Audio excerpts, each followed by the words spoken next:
కృష్ణ, ఈ యుద్ధంలో నాకు మంచి కనిపించటం లేదు, వెలుగు లేదు. కృష్ణ, ఈ యుద్ధంలో నాకు ఏ మంచి కనిపించడం లేదు, వెలుగు లేదు. అతని యోధుని బలం కూలిపోయింది వల్ల ప్రేమ మరియు అనుబంధం యొక్క బాధతో భర్తీ చేయబడింది. అర్జునుని దుఃఖము రణరంగ ఘోష కంటే పెద్దది. విధి మరియు ప్రేమ మధ్య నలిగిపోతున్న ఒక ఆత్మ. కృష్ణ, ఇప్పుడు నాకు విజయం విలువ ఏమిటి? కృష్ణ, మనం ఎవరి కోసం వెతుకుతున్నామో వారు చనిపోవడానికి సిద్ధంగా ఉన్నప్పుడు రాజ్యానికి లేదా ఆనందానికి అర్థమేమిటి? అతని హృదయం ఖాళీగా అనిపించింది వధు.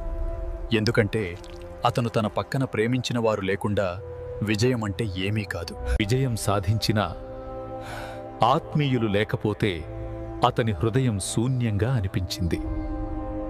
అతని హృదయం ఖాళీగా అనిపించింది మనం. ఎందుకంటే అతను తన పక్కన ప్రేమించిన వారు లేకుండా విజయం అంటే ఏమీ కాదు. మా పెద్దలు, మా గురువులు, మా సొంత రక్తం అన్ని ఆనందాలను మరియు సంపదలను విడిచిపెట్టి ఇక్కడికి వచ్చారు.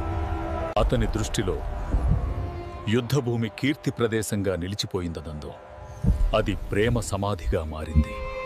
దివ్య సత్యం ఆసన్నమైన క్షణంలో అతని ఆత్మ వణికింది అనుంది. అతని ఆత్మ ప్రేమ మరియు విధి మధ్య చిక్కుకుంది. నా ముందు నా గురువులు, నా తండ్రులు, నా సొంత కుమారులు.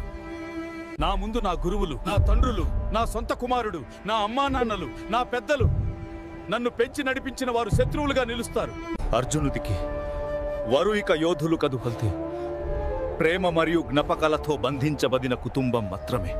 కాబట్టి యోధుడు తడబట్టాడు అందరూ శత్రువుల వల్ల కాదు, కానీ తన సొంత రక్తం యొక్క ముఖాల వల్ల. కృష్ణ, వాళ్ళు నన్ను కొట్టినా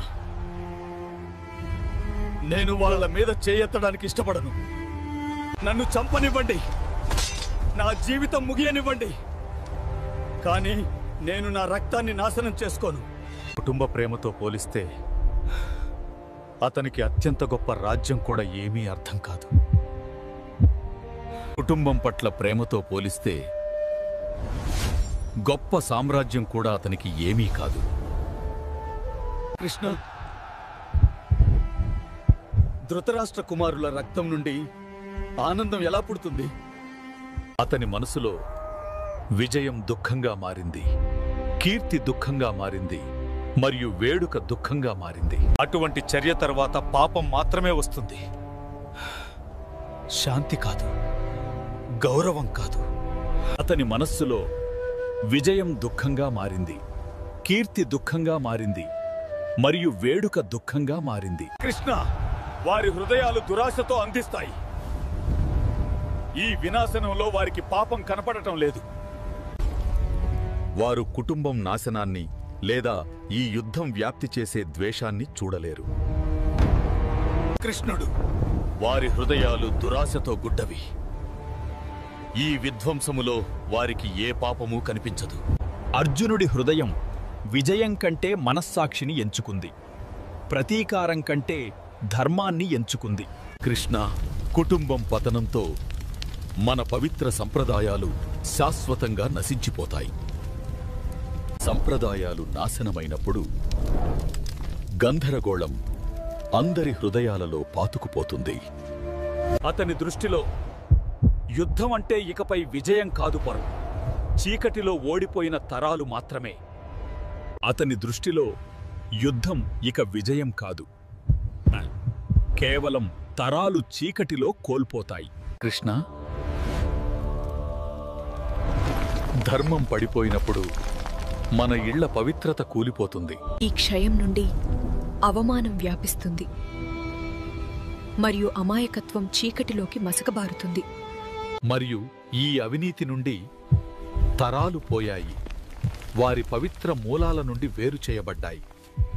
కాబట్టి అర్జునుడు యుద్ధాన్ని మాత్రమే కాదు, నాగరికత నెమ్మదిగా నాశనం కావడాన్ని చూశాడు. కృష్ణుడు, కుటుంబ సంప్రదాయం నశించినప్పుడు మన పూర్వీకుల పవిత్ర ఆచారాలు కూడా అదృశ్యమవుతాయి. మరియు ఈ ఆచారాలు ఆగిపోయినప్పుడు మన పూర్వీకుల ఆత్మలు తమ మార్గాన్ని కోల్పోతాయి. అర్జునుడి మనస్సులో ఈ యుద్ధం జీవించి ఉన్నవారిని మాత్రమే కాదు మాయ్, అంతకు ముందు వచ్చిన వారిని కూడా ముక్కలు చేసింది. చనిపోయిన వారికి కూడా శాంతి నిరాకరించబడిన భవిష్యత్తును వాయు, దురాశ మరియు యుద్ధంతో విచ్ఛిన్నమైన ప్రపంచాన్ని అతను చూశాడు.